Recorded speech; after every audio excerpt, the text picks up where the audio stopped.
The late afternoon sun streamed through the lace curtains of Willow and Whisk Bakery, casting warm golden patterns on the wooden tables. In the far corner, Claire Bennett sat in her wheelchair, staring at a small white cake.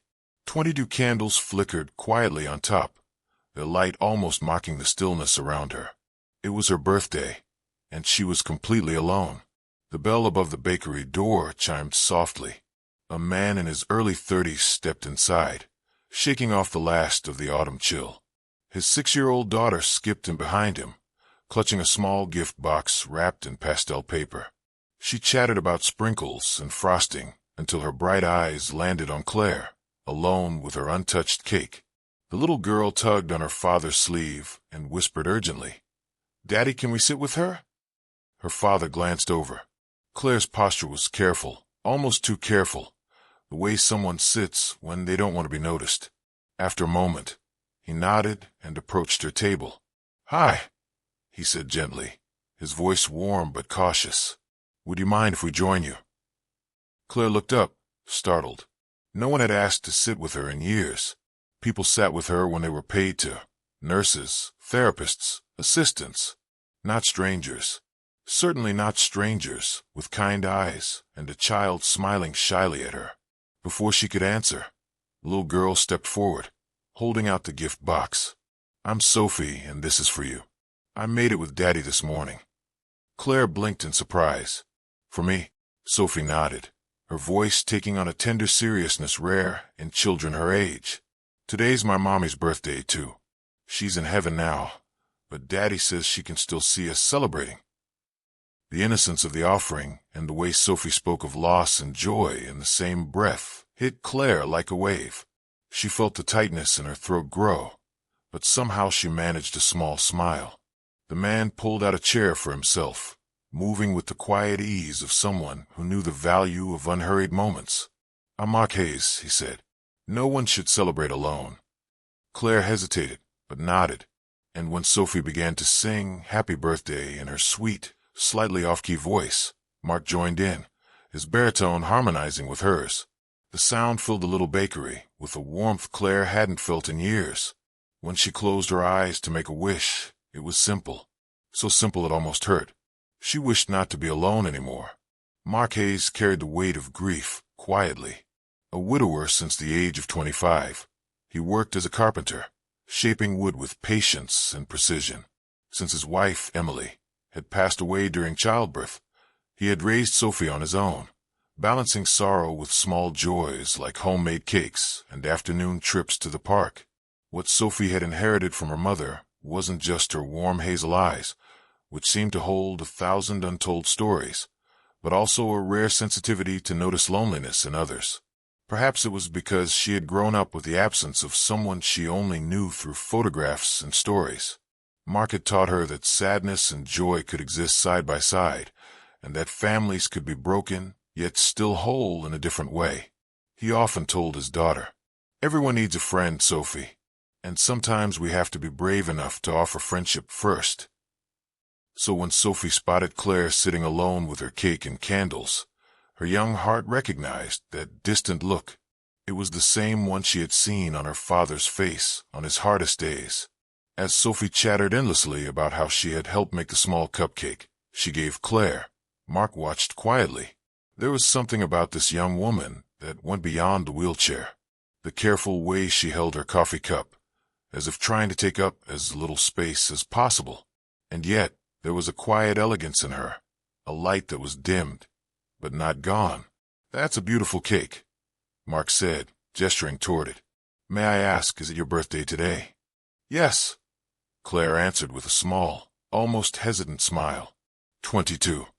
"Then happy birthday," he said, his voice carrying no formality, only genuine warmth. She thanked him, but quickly looked away. She was used to birthday wishes out of obligation, from people paid to be there. She didn't know how to handle kindness that asked for nothing in return. In that half hour they spent together, Sophie told stories, asked far too many questions, and somehow managed to draw a real laugh from Claire, the first in a long time. Mark sat back, quietly observing, feeling something he hadn't in years, the possibility that this meeting might change something for all of them. When they finally left, Sophie gave Claire one last hug and said, "I hope you smile like that more often." Mark couldn't explain why, but he had a feeling that smile would stay with him for a long time. Do you want me to move straight to Chapter 3 in English, where we begin exploring Claire's past and her complicated relationship with her father? Claire Bennett had learned to measure her life in the spaces between her father's phone calls. At 22, she had been paralyzed from the waist down for 4 years, ever since a car accident that had changed everything. Her father, Charles Bennett, was the CEO of Bennett Global Holdings, a man who could bend entire markets to his will, yet somehow couldn't find 5 minutes for his only daughter. After the accident, he had retreated into his work like a man running from his own helplessness. Money had never been the problem. Charles spared no expense, round-the-clock nurses, a mansion equipped with every possible accommodation, the best doctors in the country. All of them agreed on the same thing: she would never walk again. What he couldn't give her was himself. Before the accident, Claire's world had been filled with travel, art, friends, and her father's rare but cherished presence. Afterward, it became a series of long, quiet days where every physical need was met except the need to feel like a daughter, not a patient. Her wheelchair wasn't just a mobility device. It had become a symbol of the invisible wall between her and the rest of the world. So when Sophie and Mark appeared at her table that afternoon, it felt like a sudden crack of light in a room she hadn't realized was so dark. She found herself replaying their brief meeting over and over that night. Sophie's unfiltered kindness, Mark's steady, genuine gaze, the way they didn't seem uncomfortable with her chair, as so many others did. Claire had no way of knowing that Mark, too, carried scars, just of a different kind. Where Charles Bennett had run from his pain, Mark had learned to live alongside it, using the smell of sawdust and the rhythm of his craft to keep himself grounded. For both of them, that small table in Willow and Wisp Bakery had been more than the shared moment. It had been a doorway, and neither of them knew that soon someone would try very hard to close it.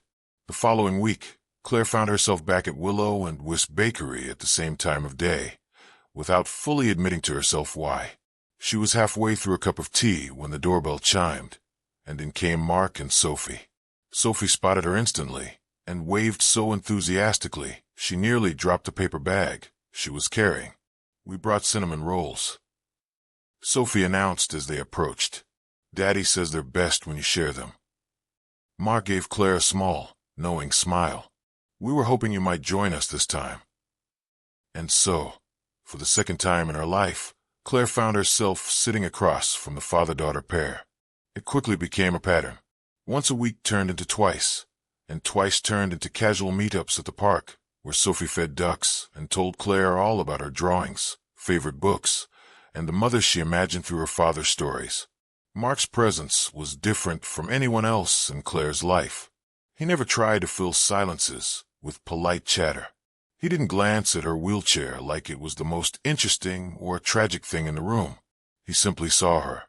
At first, their conversation stayed in safe territory: weather, books, Sophie's endless imagination. But slowly, they ventured into deeper waters. Mark spoke of Emily not with raw grief, but with a tenderness polished by time. He told Claire about the murals she had painted in their tiny apartment, forests where anything could happen, about her fierce belief that every child was a universe waiting to be discovered. And one afternoon, when the air between them felt particularly still and trusting, Claire shared the story of her accident. Her voice was calm, almost detached at first. The drunk driver who ran the red light, the sensation of flying before the pain, waking up in a hospital bed to the sight of her father in full CEO mode, talking to doctors like he was negotiating a business deal. But as she spoke, her voice grew softer, and the truths she rarely let herself think about surfaced. The slow realization that she had become a problem to be managed rather than a daughter to be loved.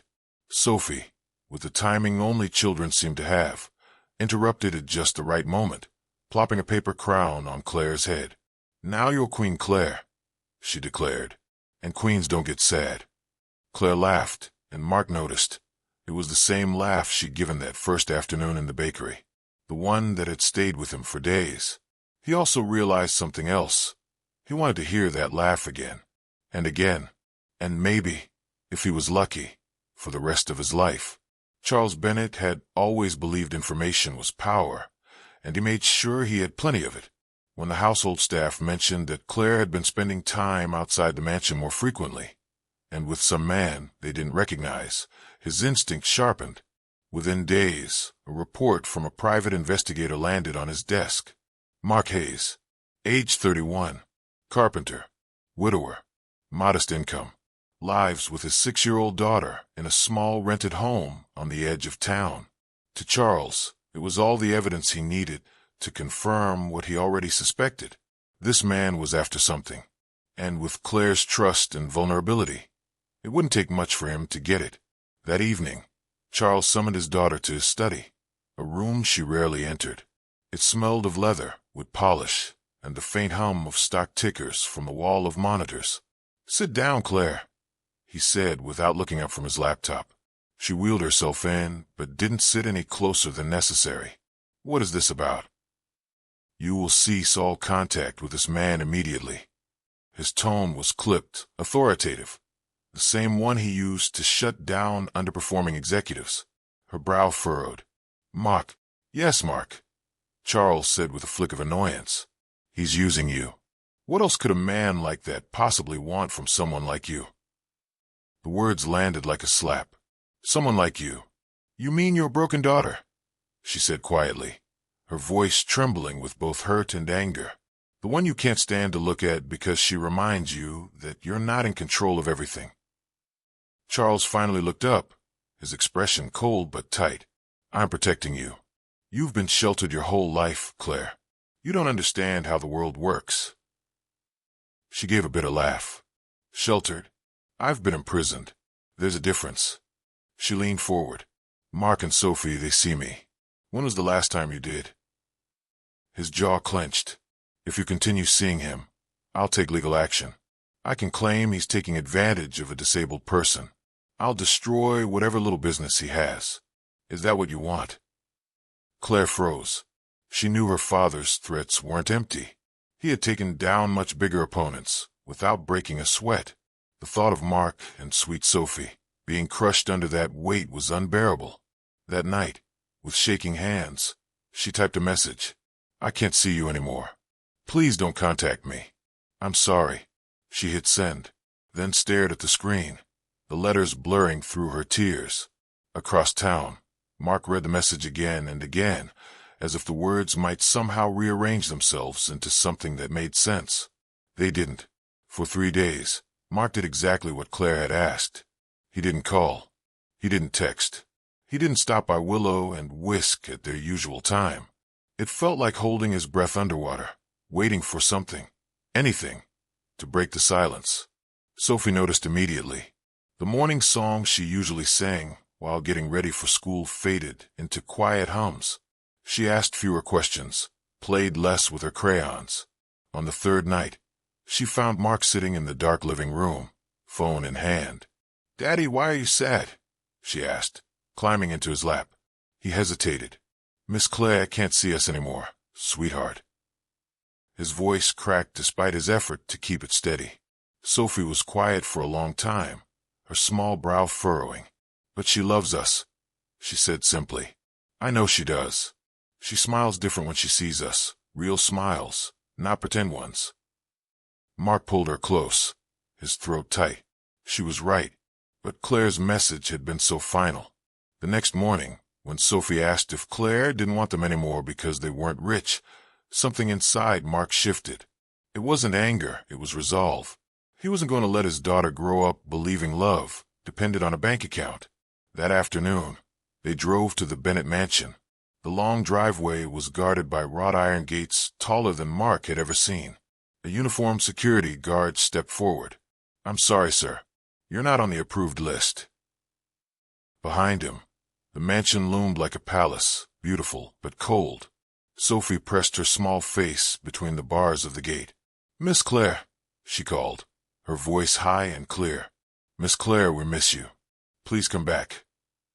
Her words carried on the wind, soft but piercing. Inside, Claire sat in her bedroom, refusing to leave since her father's ultimatum. She froze at the sound of Sophie's voice, that sweet, insistent little voice calling her name. Her hands tightened on her wheelchair's arms. She rolled toward the window, and there they were, Mark with a hand on Sophie's shoulder, both of them looking so achingly familiar and so impossibly far away. Something inside her broke. No, not broke. Snapped back into place. She thought of all the years she'd been obedient, all the times she'd chosen her father's comfort over her own happiness, and she realized that protecting them from her father meant nothing if it destroyed them all anyway. She headed straight for the service elevator, the one staff used, where she wouldn't risk running into her father. Down in the kitchen, Maria, the cook who had known her since childhood, took one look at Claire's face and silently opened the back door. "Be happy, Mija," Maria whispered. The evening air was cold. Rain had begun to fall, but Claire didn't stop. By the time Claire reached Willow and Whisk Bakery, she was soaked through. Her arms ached from pushing her wheelchair along the wet sidewalk, rain blurring her vision. She pulled the door open with trembling hands. The familiar bell chimed, a sound that felt almost like an answered prayer. The bakery was nearly empty, and there, at the same corner table where they had first met, sat Mark and Sophie. They looked as lost as she felt. They had gone there after being turned away from the mansion, drawn by the same pull of memory and hope. "Claire!" Sophie's voice rang out, pure joy breaking through the quiet. She leapt from her chair, running to wrap her small arms around Claire's soaked form without hesitation. "You came back. I told Daddy you loved us." Mark stood slowly, taking in her drenched state, the exhaustion in her face, and something else, determination. Without a word, he shrugged off his jacket and wrapped it around her shoulders. His hands lingered just long enough to feel her trembling beneath the fabric. "You're freezing," he said softly. "What are you doing here?" She looked up at him, rain and tears indistinguishable. "I'm choosing," she said simply. "For the first time in 4 years, I'm choosing. I choose you. I choose Sophie. I choose us. My father can threaten all he wants, but I won't live in that prison anymore." Mark knelt beside her, bringing himself level with her eyes. "Are you sure? He could make things very hard for us." Claire reached out, cupping his face in her cold hand. "Let him try. I've already lost the use of my legs. I won't lose my heart too. You and Sophie are my heart now." The door burst open with a sharp crash. Charles Bennett stepped in, rain dripping from his ruined suit. His hair was plastered to his forehead, but the fury in his eyes burned bright. "Claire, enough of this nonsense. You're coming home now." His voice filled the bakery, commanding and unyielding. Before Claire could speak, Sophie stepped forward, all 6 years of her standing between them, like a tiny shield.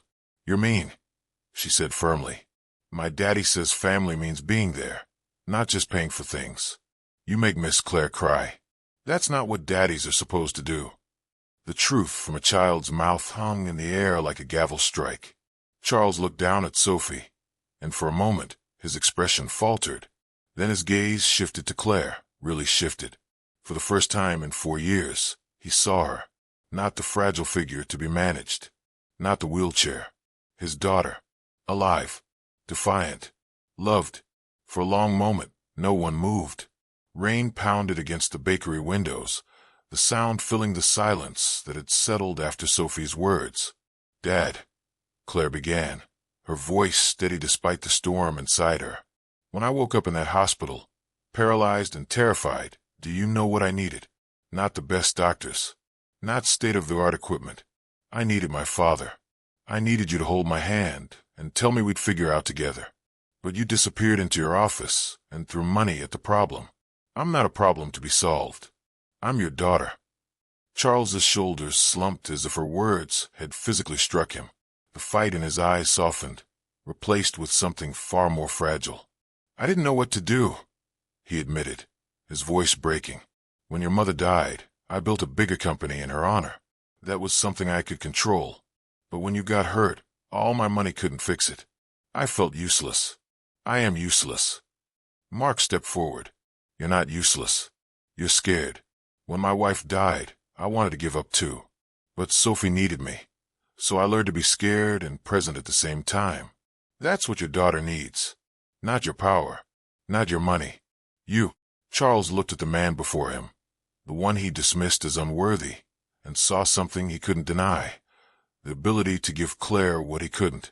I've lost 4 years, Charles whispered. How do I come back from that?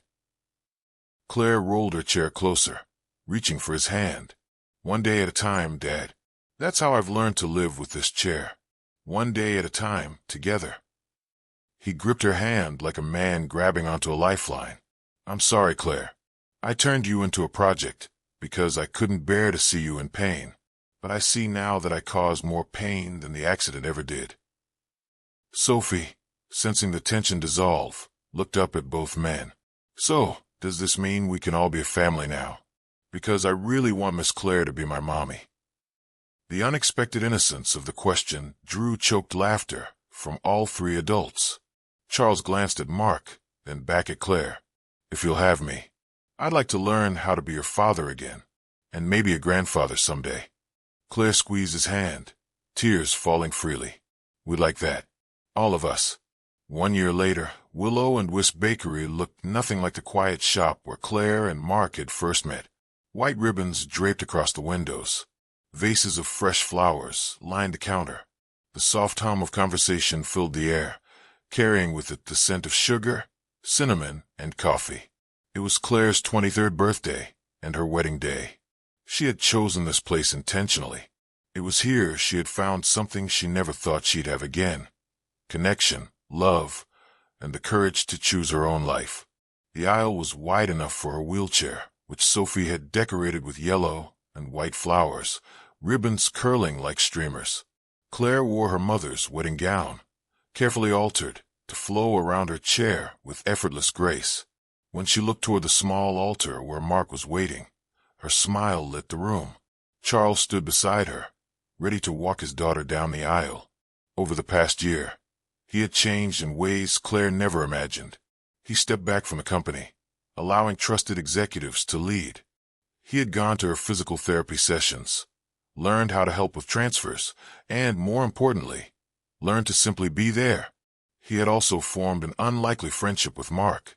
Evenings were sometimes spent in Mark's workshop, where Charles, the man who once commanded boardrooms, now learned to work with his hands, shaping wood into something beautiful. As they reached the altar, Charles whispered, "You look beautiful, sweetheart. Your mother would be so proud." Claire squeezed his hand. "She'd be proud of you too, Dad. You found your way back." The ceremony was simple, officiated by the bakery's owner, who had witnessed their very first meeting and felt part of their story. Mark's vows were honest and steady. "Claire, you've shown me that love isn't about finding someone perfect, but finding someone whose broken pieces fit with yours to make something whole.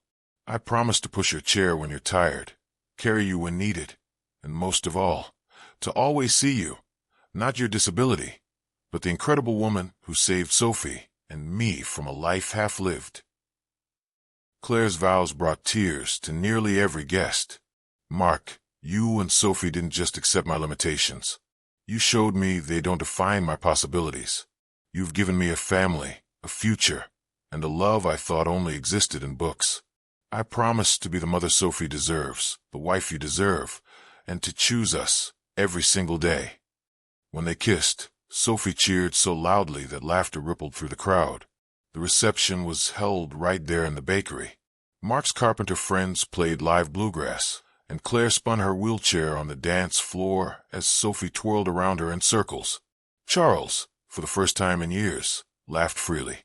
The first winter after the wedding came early, stitching frost along the edges of Willow and Whisk's windows and turning streetlights into halos. Claire and Mark learned the rhythms of marriage the way dancers learn a new song, by listening, by stepping on each other's toes, by laughing and trying again. Some days were easy, some were not. When Claire's shoulders ached from transfers, Mark learned to read the stiffness in her jaw before she said a word. When Mark woke from dreams of sirens and empty rooms, Claire reached for his hand and squeezed until his breathing matched hers. They built a tiny world that felt astonishingly large, Morning coffee over the classifieds in case a neighbor needed a new shelf, bedtime stories and different voices for Sophie, and Sunday dinners where Charles tried and failed to master a modest vegetable tart, but succeeded at showing up with his sleeves rolled and phone off. On the mantel, a framed photo. 3 people in flour-smeared aprons at the bakery, heads tipped together laughing. Underneath, in Sophie's careful block letters, a label, the day we started over. In late spring, soft as a secret, joy arrived with a queasy edge. Claire stared at the faint blue line in the bathroom light and felt the world tilt. She had planned to tell Mark over dinner, but the words tumbled out while they were unloading lumber in the workshop. "I think we're having a baby," she blurted, palms flat on a pine board as if the wood might steady her. Mark went very still, then smiled so slowly it looked like sunrise. "We are," he said, like a promise. He pressed his forehead to hers. "We'll be careful. We'll be brave. We'll do it together." Together didn't mean simple. Doctors spoke in cautious tones, about blood pressure, about muscles that would work harder, about modified plans for delivery. Claire listened, chin high, pen steady. When they left appointments, Mark would park the truck at the overlook above town, and they'd sit in comfortable quiet, watching the river curve through evening. He'd slide his hand to her belly and tell the baby about dovetail joints and why cinnamon rolls fix almost anything. Claire would tell stories about her mother's garden, how sunflowers turned their faces, how things leaned toward light without trying. Sophie took to big sisterhood like a vocation. She taped handmade signs to the fridge, "Baby sleeps equals SHHH, and MOM gets first muffin." She read out, loud to the bump, beginning with picture books, then upgrading to chapter books with a seriousness that made Claire and Mark hide their smiles. Charles changed too, in ways that didn't ask for applause. He kept standing Friday lunches with Claire. No agenda, no board packets, just sandwich hefts traded and the occasional shy question about baby gear. He started keeping a small toolbox in the trunk of his sedan, for real life, he said, baffled by his own pride. And in the workshop, he learned to sand with the grain. More than once, Mark came home to find Charles and Sophie sitting cross-legged on the floor, assembling a lopsided dollhouse without instructions and far too much wood glue. In the 7th month, worry came back like weather. A nurse frowned at a monitor. A doctor suggested precautionary observation. The maternity ward felt both kind and clinical, all beeps and pastel blankets. Charles arrived with a paper bag full of ridiculous things, peppermints, a crossword book, a stress ball shaped like a lemon. Mark kissed Claire's knuckles and said, "I'm here," in that voice he only used when the ground felt unsteady. That night, rain tapped at the hospital windows in a steady rhythm. Claire stared at the ceiling tiles and let fear name itself. "What if I'm not enough?" she whispered into the dim room. "What if my body doesn't cooperate?" Mark leaned close. "We don't measure enough by the same yardstick anymore," he said. "We measure it by showing up." He brushed damp hair from her forehead. "You've been showing up since the day I met you." On a Tuesday, morning the color of clean linen, it happened. Nurses moved with easy purpose. The obstetrician's tone was calm and specific. Mark sat by Claire's shoulder, cheek against her temple, breath syncing with hers. When their son finally cried, thin, indignant, stunned bright, something unclenched in the room. Mark laughed and sobbed in one sound. Claire, stunned and reverent, reached for him with a hand that didn't tremble.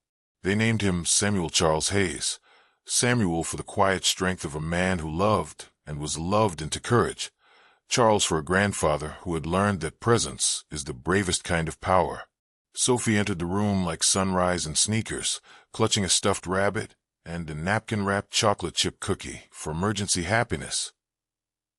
She peered into the bassinet with the gravitas of a junior physician. "Hi, Sam," she whispered. "House rules. No crying during cartoons. And if you need anything, you can ask me or Mom or Dad or Granddad or Maria or the cookie jar." Charles stood at the foot of the bed, hands useless for once. When the nurse placed Sam in his arms, his face crumpled, not with fear this time, but with a wonder so unguarded it felt like apology and blessing at once. He swayed without thinking, a small dance he didn't know he knew. "Hello there," he murmured, voice cracking on the second word. I'm your grandfather. I'll try to get it right." In the weeks that followed, life rearranged itself. Sleep became a currency traded in small, grateful units. The living room filled with burp cloths, wooden rattles, and the sweet sour smell of new milk. Claire learned the choreography of transfers with a baby tucked to her chest. Mark learned to swaddle as if tying a boat knot. Sophie learned that babies are both louder and more magical than expected. Charles learned to make tea properly and to change a diaper with the same attention he once gave a merger. Not everything was gentle. There were nights the colic felt like a sieve on their patience, mornings when the chair ramp iced over, errands abandoned because someone forgot the wipes.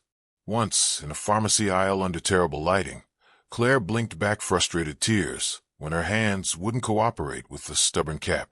An older woman touched her elbow and said nothing, just opened the bottle, set it gently in the basket, and gave a nod that meant "I see you." Claire wheeled out into the thin winter sun and cried exactly 3 relieved minutes in the truck while Mark rubbed circles between her shoulder blades and Sophie whispered, "Emergency happiness," and handed over a pre-crumbled cookie. Spring returned with its untidy optimism. The dollhouse acquired a porch.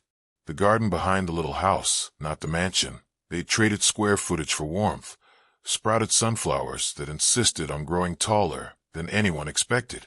On Saturdays, Claire read to Sam on a picnic blanket while Sophie built cities of chalk.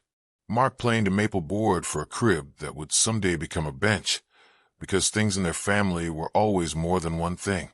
Charles brought lemonade and sat on the steps, content to watch rather than direct. On the anniversary of the day everything started, they went back to Willow and Whisk. The bell chimed that familiar bell. The owner had set aside their corner table without asking, a small candle waiting, though it wasn't anyone's birthday. No one should eat cake alone, Mark said out of habit, and they all laughed at the words that had become a benediction. They shared a slice, forks trading, icing smudges, Sam gurgling in Claire's lap. Between bites, the owner nodded toward the window where dusk had begun to spill gold down the street. "You know," she said, "I keep a picture of the day you first met, tucked in the register. Reminds me the arc of a life can hinge on a simple yes." After cake, they walked or wheeled outside. The sky had that blue that happens only once a day, deeper at the edges, tender at the seam. Streetlights yawned awake. A soft breeze carried the distant rasp of someone tuning a guitar. Claire tilted her face upward. "I used to think the stars were for other people," she said, half to herself, for people who could run toward them. Mark shifted Sam to one arm and slid the other around her shoulders. "Maybe the trick isn't running," he said. "Maybe it's choosing to look up, even when it's easier to look down." Sophie hopped from curb to curb, counting 1, 2, family, like steps on a spell. Charles stood a pace behind, watching his daughter watch the sky, and decided, quietly, irrevocably, to keep earning the right to stand in that circle. They went home, because that's what you do when the day has held more than you can name. Mark carried the sleeping baby in first. Sophie turned on the porch light with a flourish. Charles locked the door with a care he'd once reserved for vaults. Claire paused at the threshold, wheels just inside, and let the familiar wideness of gratitude settle. Later, when the house was loud with small sleep sounds and the dishwasher's steady hum, Claire sat at the kitchen table with a pen and a cardstock card. She wrote in neat script, as if sending a note to the past. To the girl who made a wish on 22 candles, "You are not alone anymore. You were never unworthy. You were waiting for a different kind of family, the kind you choose and that chooses you back, over and over, even on the complicated Tuesdays. Keep choosing. Keep looking up." She tucked the card in the drawer with the measuring spoons. It didn't need to go anywhere. It had already arrived. Summer would come, and with it new worries, new jokes, new scuffed knees and midnight feedings. There would be arguments about nothing that meant something, and apologies that felt like bridges. There would be appointments and anniversaries, and the first time Sam discovered rain and laughed as if the sky had told a joke just for him. But for now, for this quiet slice of evening, they were exactly enough. A woman in a chair that had become not a prison but a vehicle. A man whose hands could make things strong, and whose heart could sit with fear. A girl whose kindness had started the whole thing. A grandfather learning the grammar of presence. A baby named for second chances.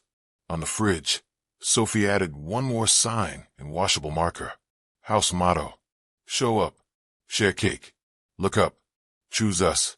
And beneath it, in Claire's hand, smaller but steady. One day at a time.